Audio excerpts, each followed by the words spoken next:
Israel steps up air campaign against Iranian militias in Syria. The raids targeted an arms depot and a position held by Iranian forces and their Lebanese ally Hezbollah near the capital Damascus, and a pro-Iran militia position in southern Syria, the Syrian Observatory for Human Rights said. Military defectors believe the targeted sites have a strong Iranian military presence. They said the strike targeted a military base in Jabal Mane Heights near the town of Kiswa, where Iranian Revolutionary Guards have long been entrenched in a rugged area almost 15 kilometers south of the center of Damascus. The area has anti-aircraft missiles that are stationed to defend the Syrian Golan Heights along the border with Israel, the military sources said. Israeli defense officials have said in recent months that Israel would step up its campaign against Iran in Syria, where Tehran has expanded its presence with the help of its proxy militias.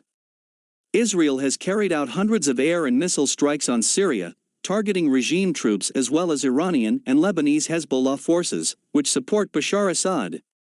Last week, Israeli warplanes struck Iranian targets in Syria, in what the Israeli army called a retaliatory attack for what it said were explosive devices found near one of its bases on the Golan Heights.